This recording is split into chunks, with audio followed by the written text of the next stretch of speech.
I would like to play the heavy metal by synthesizers. You can't play heavy metal with synthesizers. Yeah, I want.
Hello, boys and girls. Nico McBrain, formerly of Iron Maiden. I am currently Titanium Tower.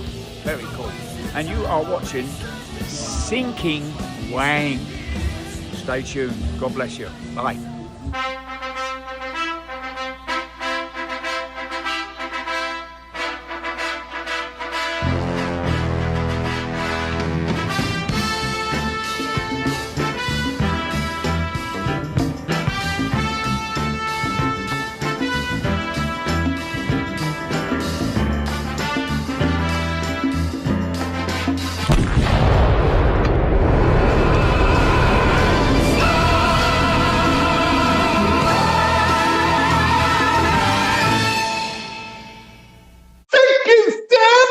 People and listen.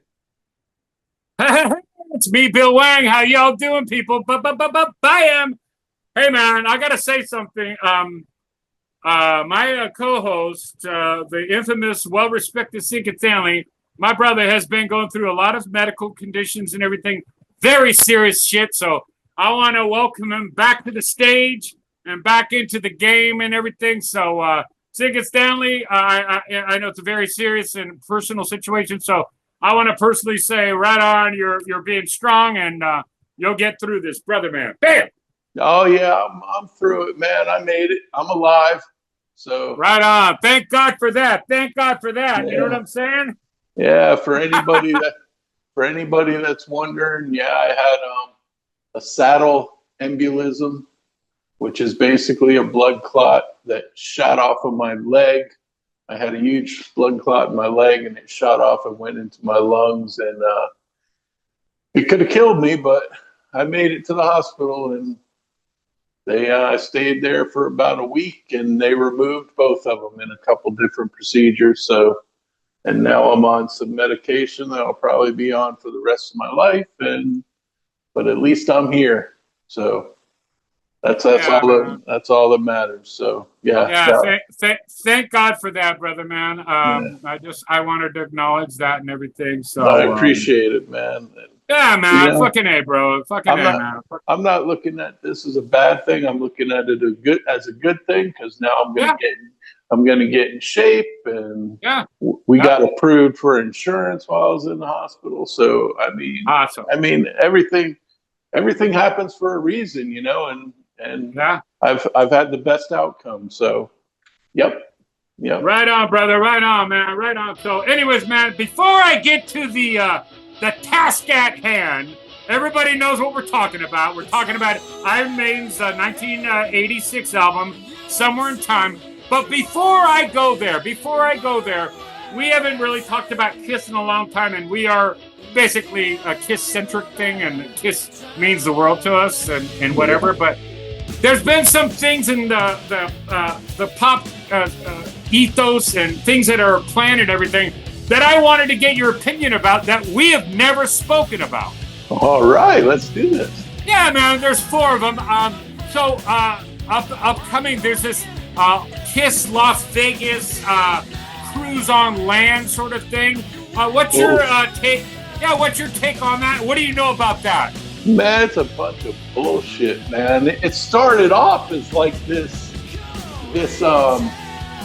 the company that bought the Kiss brand, what is it, Pop House, right?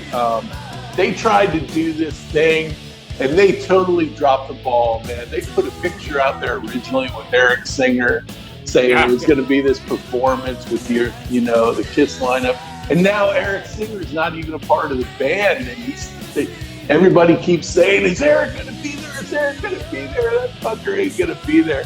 So, I mean, basically, Paul had to take hold of the reins and turn it into this whole new thing. So, thank God for Paul, man, because actually, dude, he kind of saved this, and it's going to make it into more than it actually was.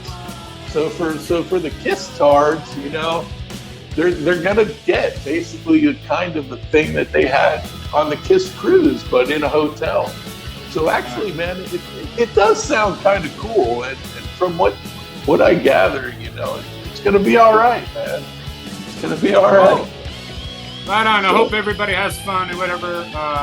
But Ace will not be there. Ace will not be there.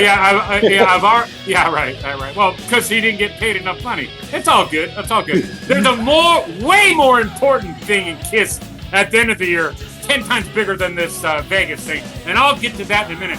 So I know this was broken by the mastermind from Kiss FAQ, the Peter Criss solo album. Months ago. What's your take on that, man? I'm actually looking forward to it, man. It's got John 5 playing guitar. I mean, hopefully it's got Richie Scarlett playing guitar too, because I heard about a couple years ago that he was working on stuff with Peter. So. Oh, okay, cool. Yeah, I'm excited about that too. Yeah, hopefully he's in the mix too. Supposedly it's going to be a rocker. We'll see. I know this was broken months ago, but we haven't spoken about it.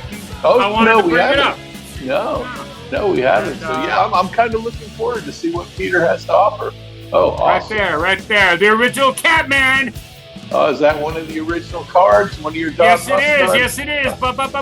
Yeah, right on. Yeah. You got the whole set? No. I did before my sell-off in the late 90s. I had both sets, 1 and 2. Yeah, me too. And then another thing that's very, very important. Real fast, let's get to the Kiss Alive 50th anniversary, which was just the other day. That was cool. Yeah, unbelievable.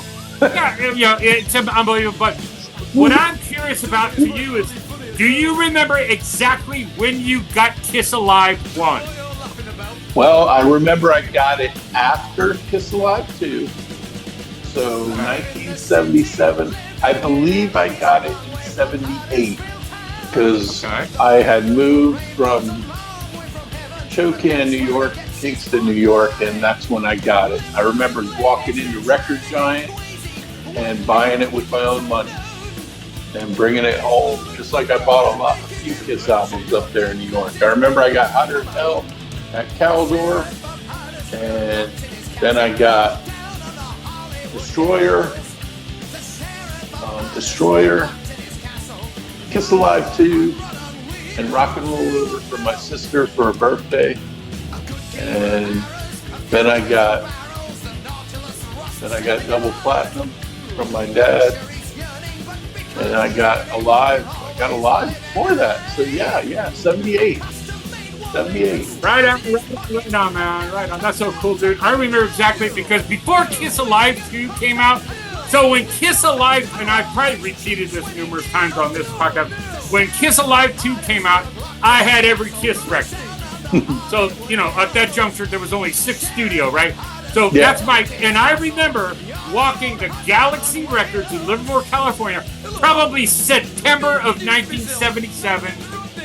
So obviously I wasn't there in the beginning, but I remember it like it was yesterday, and I have massive, amazing memories of that. And I don't think it would be doing justice if we didn't at least comment on Kiss Alive at 50. Hell no, man. I have great memories of Kiss Alive, man. I remember getting it and just spinning it non-stop, man. Yeah. I remember I had this bedroom, this back bedroom, and I used to have my record player sitting right underneath my window, and I would sit out there and mime playing guitar and doing Paul Stanley's Banter to my backyard, imagining it was the arena.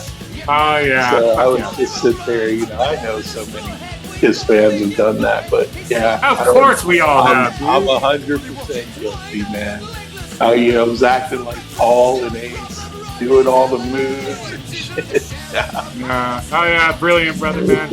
And then last in closing, before we get to the Iron Maiden album that we're about to do, the thing that I'm looking forward to most is the Kennedy the Kennedy Awards Center in December. The original band.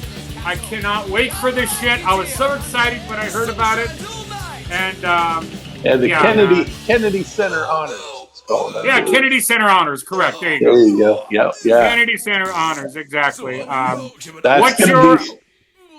Well, hold on. What is your expectations, and what do you hope happens? So, 2 different questions. Well, those things, nothing really happens. I mean, the band shows up with a little rainbow pin on their thing, and they sit up in the balcony and watch other bands perform their songs. So the question would be, who's going to perform Kiss songs for the original members of Kiss? That's the big question. Or is Kiss going to do something special? Because I hear there's something special Kiss is going to do that they've been asked to do. Now, what that is, I don't know. Oh, that was the question. Yeah, that's where I was going, because my question was a little bit more complex than the people, playing the covers and everything. Because, so obviously I'm not dumb enough to think they're going to get up there and jam and makeup. Yeah. And the template. Hey, I'll stop you right there. I'll tell you what would be very cool. What's that? Is if they did show up in makeup and dressed to kill suits. How badass? It would not be badass. It would be sad. I mean, I get where you're going, really? brother, man. Yeah, I do. I get where you're going. Nah, man. I wanted to be up in the balcony like Led Zeppelin, all regal and professional, and looking over the festivities, and you know what I'm saying. I don't want you don't want to make makeup? No, I don't. No. Makeup. No, it's all good. It's all good. Whatever happens. It's all good. Yeah. Yeah. The fact that I just want to. This is what I want.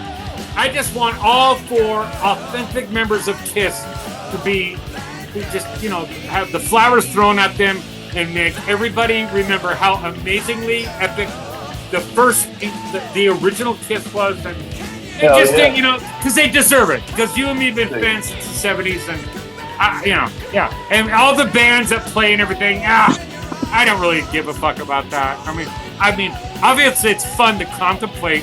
The songs. What would they do? Beth Rock and Roll All Night. I mean, I was made for loving you. I mean, let's be real. Like a current. No, I know. But if you think about it, it's the most popular Kiss songs. It ain't gonna be fucking you know what I'm saying? So that's thoughtful. And I mean, seriously, who's gonna perform anyhow? What are they gonna do? Dave Grohl up there and shit? Well, and I was Tom watching. Morello. Yeah. No, they're not going to show up because of the political aspect. Is that where you're going? No, I'm just saying. No, I know, but I'm going to say something real fast. And none of these other podcasts, there's only 2 Kiss podcasts that really matter to me that I paid attention all these years. And I'm not going to name any names, but they were talking about, one in particular was talking about what bands would play. And they were naming all these bands. This is like a month ago, right? And I'm all thinking, they ain't gonna show up. They ain't gonna show up. They ain't gonna show up. It's like, do you guys remember? And then this guy, the main guy, oh, we're not gonna get political. Well, it is political. If somebody hates a politician, they're not gonna play the fucking Kennedy honors. Duh. You ain't gonna get fucking, you know what I'm saying? So, yeah, I hear you. I hear you. You feel me, brother man? You feel me, brother man? So yeah, so we'll find out about that. And all right, brother man, are you ready to get into our album? Hell yeah, man! Iron Maiden, Somewhere in Time. What do we got, Wayne? Man. Well, first of all, real fast, I'll throw a wrench here. I've never started this shit, so just for shit and giggles. Do you remember the first time you bought this record? Yes, I got it when it came out. Okay. Roughly shortly after it came out, probably. Right on. I didn't go to the tour. I should have. I could have, should have. Could have, would have, should have, but I didn't. Yep. We got a million of those, brother man. But yeah. All right. And that album came out on September 29th. 1986, the year of our Lord. It was produced by the infamous, magical Martin Birch. It was on Capitol Records in the United States of America, and the UK was at EMI.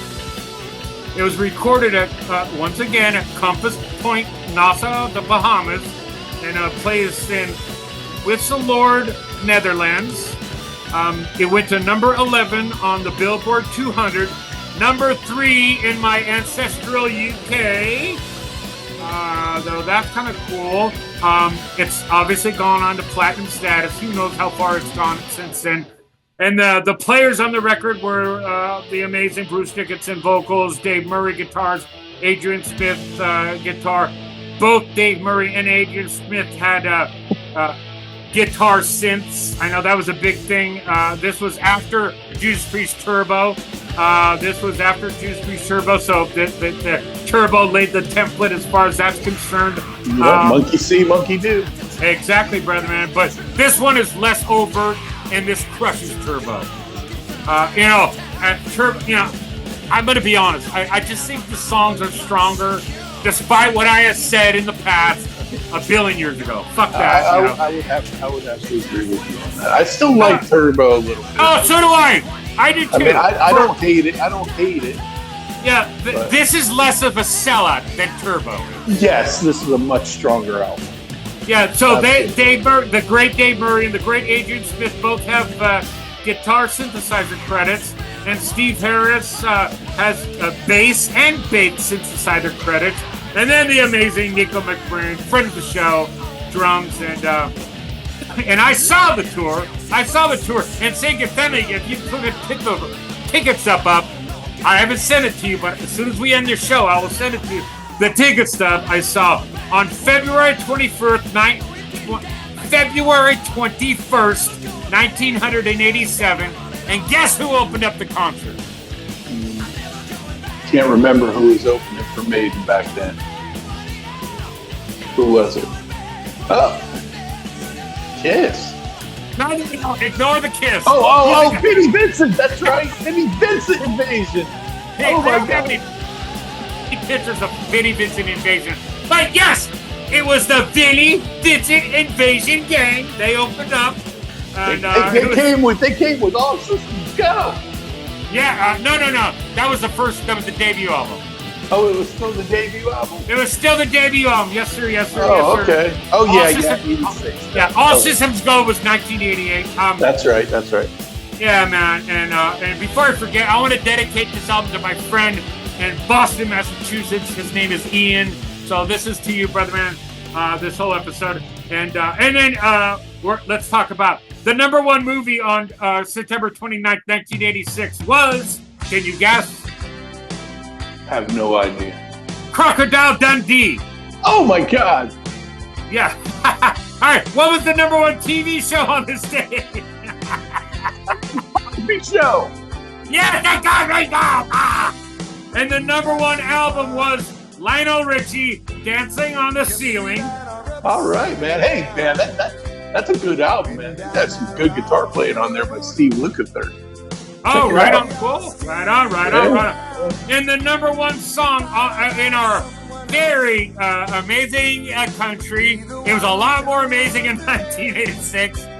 Ronald Reagan had something to do with that. But anyways, we're still great. Don't fuck with us, but hey, we got some issues.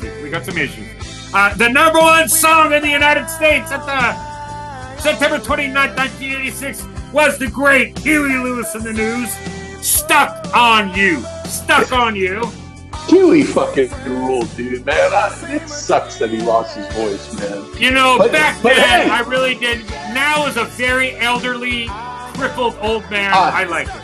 I would love to go see Huey and Lewis in the News if he could still sing, but unfortunately he lost his voice. That's a great fucking pop rock song, man. Man. At least he's not out there faking it, lip syncing and shit. So. Exactly. And in closing, before we get into the songs, my brother, man, the 1986 NFL champs were the New York Giants. The 1986 NBA champs, I forget who they were. Who was the 19... Oh, hey, wait a minute. Oh, the Celtics. That's the greatest team ever assembled. Not one Hall of Famer, not two Hall of Famers, not three Hall of Famers, not four Hall of Famers, 5 Hall of Famers on one team, besides no other team who can top that. Let me see. Was it Bird? Okay. Bird? Parrish? Yes. McHale? Yes. Hang on. God, I can't do that's as far as I get. Hey, the fact that you got the greatest front line in history, I give you an A+, my brother, man. The other two in rounding out the top 5 were the great, rest in peace, Dennis Johnson. Okay. Dennis Johnson, one of the greatest point guards ever, and the amazing, the 6th man of the year, another, rest in peace, the great Bill Walton. Oh, okay, yeah. All right. Yeah, but hey, man, right on. You got the 3. And then 2 left.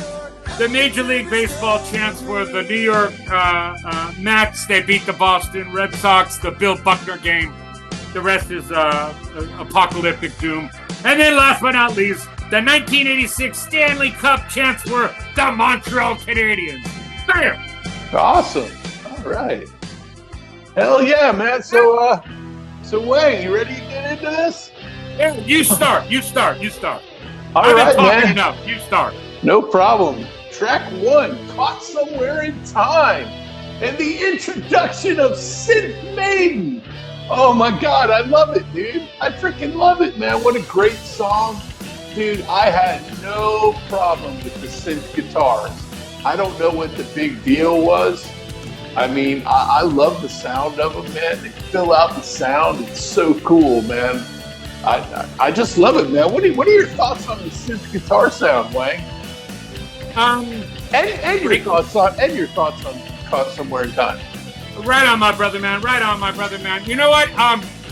And I was trying to go back somewhere back in time to when I got this record way back when.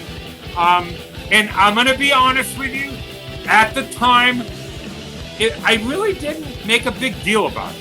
No, exactly. I didn't. I really didn't. People like Chubby, who ripped Turbo, and then, from my memory, I don't think he was so happy about it. But to me, I thought it was a cool, logical extension after Power Slave and Live After Death, and hey man, that you're getting older, you want to try new shit and everything. I don't think it was so much of a sellout. There's no parental guidance on this record. No, absolutely. Yeah, there's no parental guidance on this record. No Rock You All Around the World. Right. There's no exactly private property. Yeah. So you know what? To be on, and then to this day, obviously, the musical expansion has evolved, and what I hated as a kid, I don't really hate now. You know what I'm saying? I'm a little bit more tolerant. We all get like that. Well, with the crap we're getting spoon-fed nowadays, shit, Poison sounds good to me at this point. Yeah, no shit, I agree with that. But you know what I'm saying, man. Yeah, I do. But my take on Caught Somewhere in Time, written by the great Steve Harris. The song has overtones to me at least. A person who has been trapped by time, possibly through a deal with the devil. It's a great song. It's got the Maiden gallop and everything. And I'm gonna give it 4 to 5 chopsticks. Bang. Hell yeah, man. Take number 2, Wasted Years, why? Yeah, man. I know this one guy hates when I say, man, yeah, man, fuck you. Yeah, man, whatever. Yeah, right, exactly. Wasted Years, Adrian Smith. The single was released about a month prior to the record being released. It was released on August 25th, 1986. The song to me, embrace the present and avoid dwelling on the past. I've always loved this song. It had a little pop sensibility to it and everything. And I'm going to give it 5 out of 5 chopsticks. There. Hell yeah, man. Wasted Years. What a fucking awesome song. It's one of my favorite Maiden songs of all time. It's just a killer song written by Adrian Smith. Jeez, man, I just love it. I love the video. I love the video when they're playing in the rehearsal hall and they got all the different Eddies popping up on the screen through the video. I just adore this song, man. Always loved waiting for it to come on MTV Headbangers Ball. Just freaking love this song, man. Wasted Years. Awesome. Yeah. All right, moving on to track 3, Sea of Madness.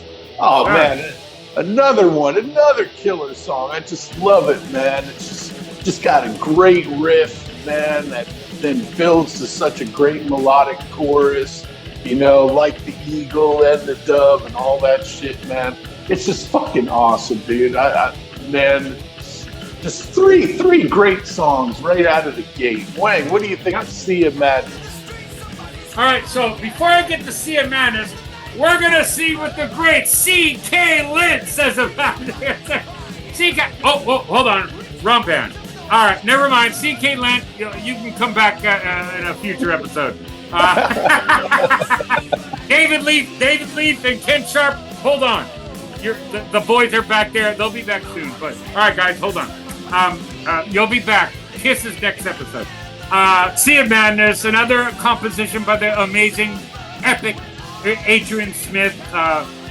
It touches on mental health, societal collapse, hope for overcoming those mental health and societal collapse, and many other things. And lastly, it's a great song. 5 out of 5 chopsticks. There.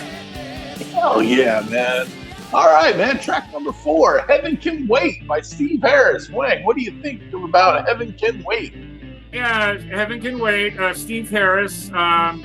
It's about the human will to live even when confronted with the ultimate unknown of death. Gotta admit, this hasn't been one of my favorites. It doesn't suck, and it still gets 3 out of 5 chopsticks, which is better than a lot of albums if we're talking about. So 3 out of 5 chopsticks, respectable. I don't hate it, but pretty good. Not great, pretty good. There.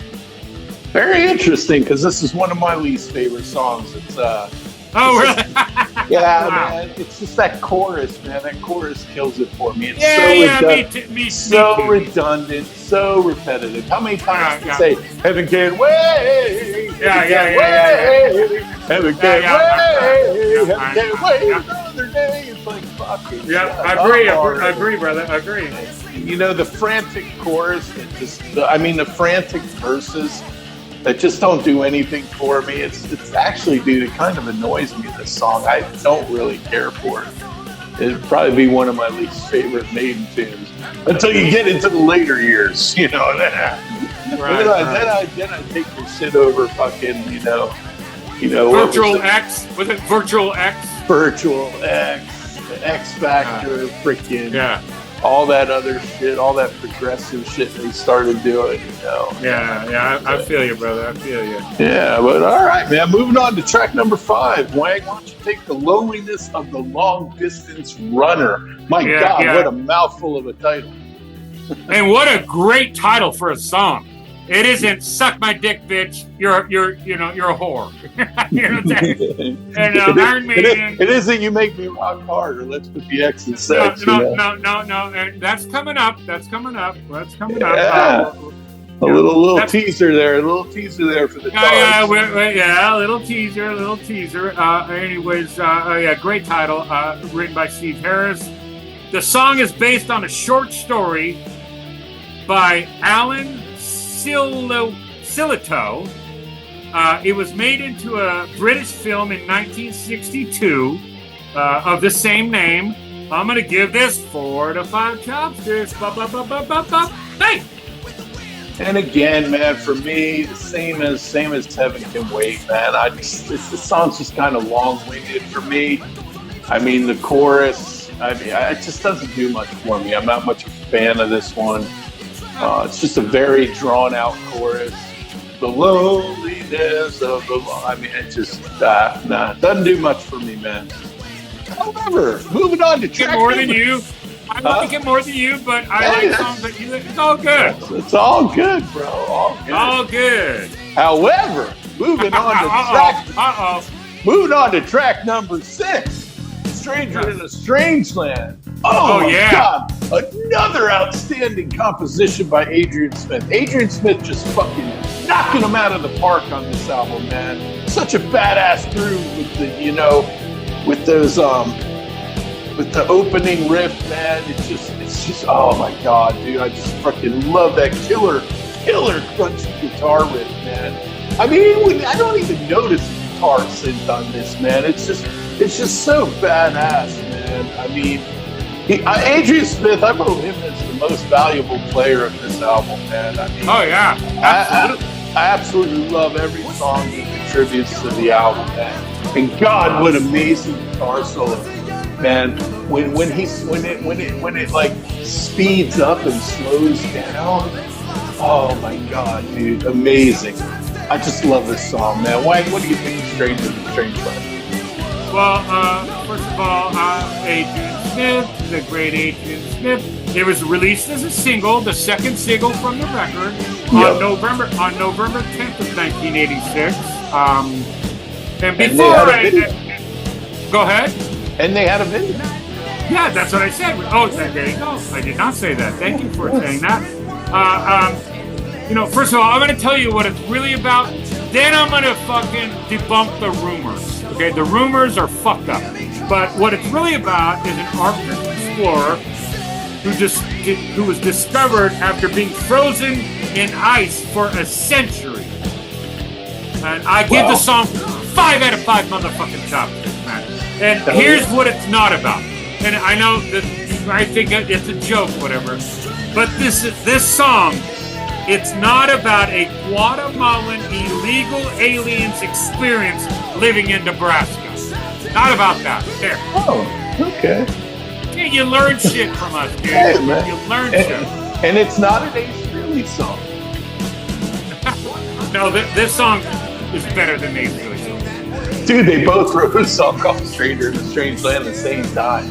Yeah, and I think on that Ace Frehley song, I made reference to the Maiden version. Yeah. Well, the Ace Frehley was 1 year later in '87, right? That is true. Again, my years. That's why I'm here, brother, man. That's why I'm here. You got my back, man. Thank you. I got your back. You are my boy. You're my podcast brother. All right, man. Anything else about Stranger in a Strange Land, Wang? No, but I think all the things you said specifically about the song are valid and true. It gets me so pumped up on a killer stereo. And just, hell yeah. Oh, man, the bass, the fucking drums and everything. It's so badass. It gets me in such a good mood. Matter of fact, when I'm done with this shit, I'm going to blare it at Wang Tower, and I'm going to rock out to it. I'm going to drink beer, and I'm going to rock out. But this album is a classic. I love this album. It is a great album. It really is. And it's a fun, and what it is, it's not a repetitive It's like they changed a little bit. They did did they become a pop, a synth pop band like? No, they got more progressive. They got more they kept it metal though. They kept it metal. Kept it metal. This song proves it, man. Wasted years. Right, exactly. The more current Maiden, less metal, more prog. Less metal, more prog. Yep. Yeah. Not pop like Priest, like Judas Priest did. Oh, exactly. And let me start with the number 7 song. Sing it, Stanley. Yeah, go ahead. Deja Vu, written by the great Dave Murray and the great Steve Harris. And in case anybody out there is stupid, Deja Vu is a French term meaning for already seen. I don't think many people, and I would, maybe that was a little harsh, but a lot of people don't know where that comes from, but that's where it comes from.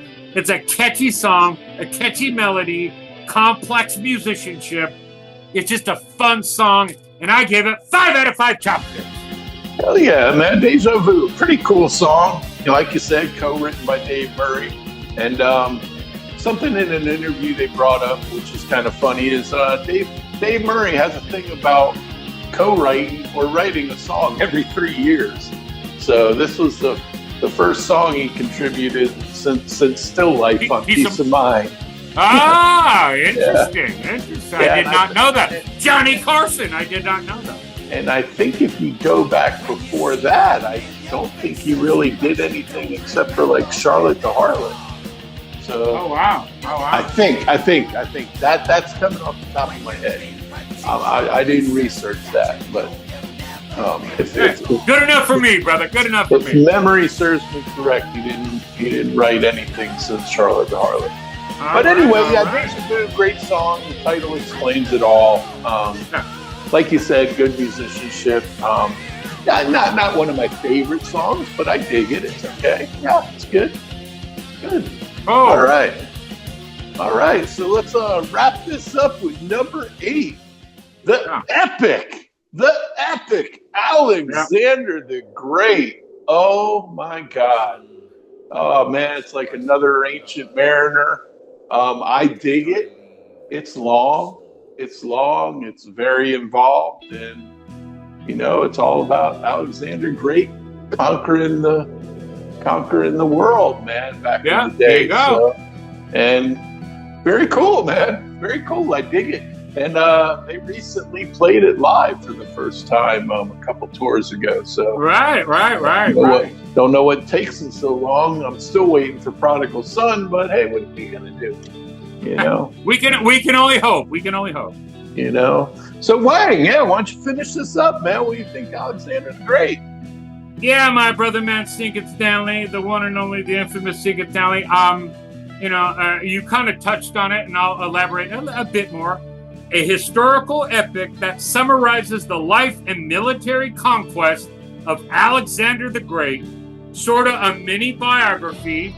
It's a big, bold, thought-provoking song with amazing lyrics and amazing musicianship. It is, you listen to it, and me personally, you just think you're getting an education. And you're not hearing songs about, suck my dick, I'm going to come in your ass, that shit. It's thought-provoking and awesome, and I give it 5 out of 5 chopsticks. Hell yeah, man. And the question remains. Wang. Yeah. Did Alexander the Great actually cry when he had no more worlds to conquer? Did he? I was not there. Despite my elderly age, in a wheelchair that can barely walk, and I am 85 years old, so to me, I don't know. The rumors say you're right, but who knows? There's conflicting reports on that. So conflicting reports. Well said. Sing it down. I think that's been embellished over the years. But man, there you go. There's a 50-cent word embellished. I love it. Man. How cool would that be if he cried because he had no more worlds to conquer?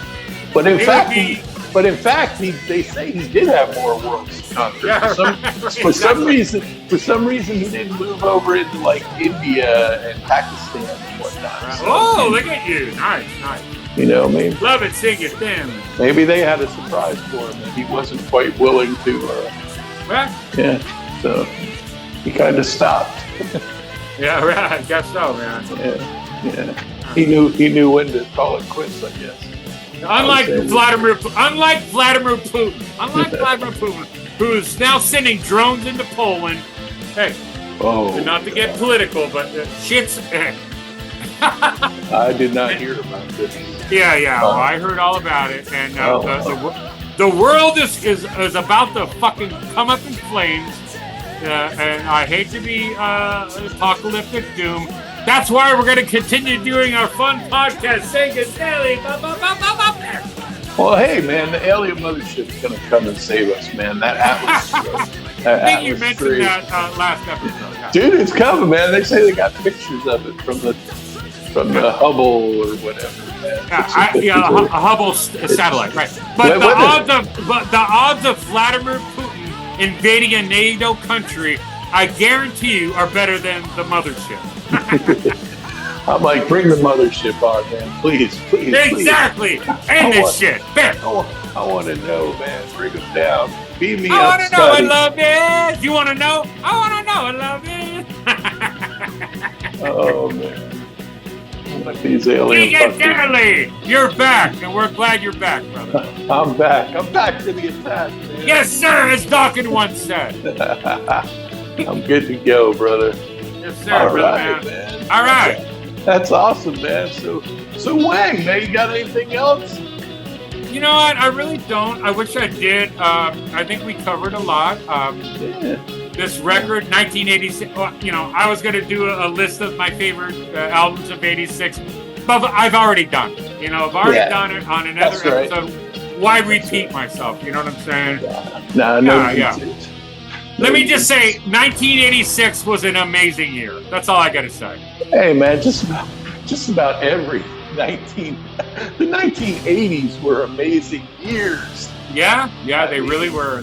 I know two old men in the wheelchairs, elderly, could barely even talk, with dementia like you and me, It was just so much fun. It was so fun. It was awesome. And, it was just so much fun, man.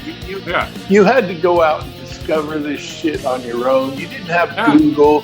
We didn't have cell phones. We didn't have the internet, man. No way, Jose. If you wanted to call somebody, you had to go home or find a payphone.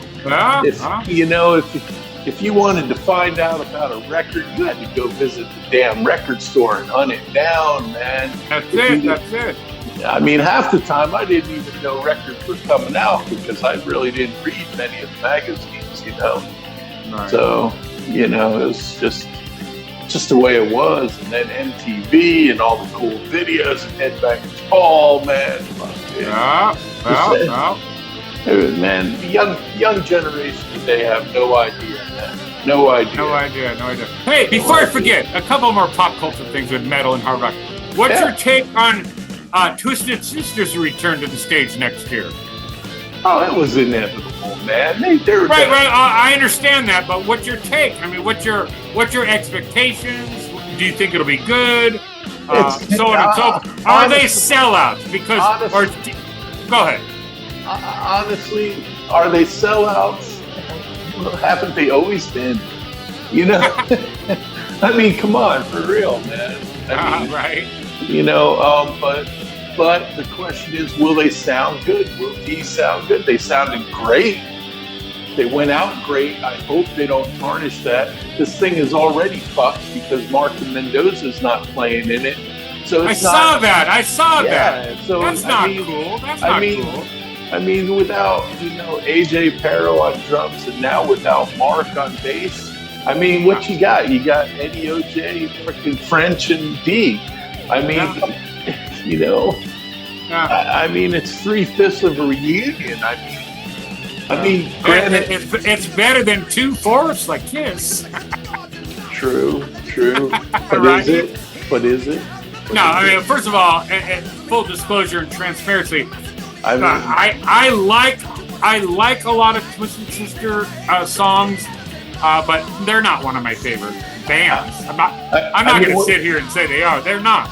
I mean, what are they going to do, man? Are they going to dress the whatever drummer and bass player in freaking The Stay Hungry costumes. Yeah, you know what are they going to do? Or are they just going to come out in street clothes like they did on Can't Stop Rock and Roll? You know, I think that would be the best. That would probably be the best thing for them. That's my favorite record, by the way. That one's my favorite. That's cool. Yeah, man. I think that would give them a lot less flack if they don't dress two people up as transvestites. So, right. You know. So yeah, we don't need no more. No, we don't need no more freaking, you know, imposter trainees, transvesticles out there on stage with Twisted Sister, man. Fuck that shit. Wait, another one, brother man. What's your take on Roger Waters totally just ripping Ozzy Osbourne in Black Sabbath? What's your take on that? I heard something about that, but I didn't read exactly what he said. What did he say? I don't have the direct quote that's fine. I don't need it, man. I'll preface what he said. What did he say? He's like, I don't know anything about Black Sabbath music, and I'll fuck up the quotation, but he basically ripped him to shreds. Why would After he died, it's like the guy asked about Ozzy Osbourne. He was all flippant, like, you know, blah blah blah. You know, I think he. Well, fuck Roger Waters, man. What has he done? Roger Waters, what has he done without Pink Floyd but fucking shit? So, I mean, there was one record, something about hitchhiking. I thought it was cool. The dangers of hitchhiking, but other than that, you're right. There hasn't been. You're right. He ain't shit without collaborating with David Gilmour. And David Gilmour responded to him in a recent thing and said, Ozzy Osbourne, this is the other day, you can find on YouTube, David Gilmour, the questionnaire asked Roger Waters, asked David Gilmour, basically, what's your take on your ex-bandmate ripping this guy? And David Gilmour said, Ozzy Osbourne is a fucking legend. Hell yeah. David Gilmour, bam! Yep, hell yeah. David Gilmour rules. Gilmour rules, man. And if you want to see a great David Gilmour interview, Rick Beato just did like a 2-hour freaking interview with him. I gotta see that shit. It's awesome. It's in David's studio in London. He's got all like how long ago was this recorded, brother man? Like 2 weeks ago. It's I'm brand gonna check new. it out tonight, dude. David Gilmour's pulling the guitars out he used on the songs, sitting there showing Rick Beato how he got the sounds. Nice. It's a freaking awesome. I mean, oh my god, dude, it's so good. I was in the hospital watching that, but I gotta watch it again because I kept falling asleep. But right. But yeah, dude, I'm gonna check it out. Yeah, so it's awesome. I can't think of anything to machine gun questions to you. So right on, brother man. Nah, man, there's not much else going on, man. Really. But anyway, that's about it, right, Wayne? That's all you got? That's it, brother man. That's it. All right, then. Well, this concludes another episode of the Syncin'Wang Show. We'll see you next time. Bam! This has been a Think Army production. Bam!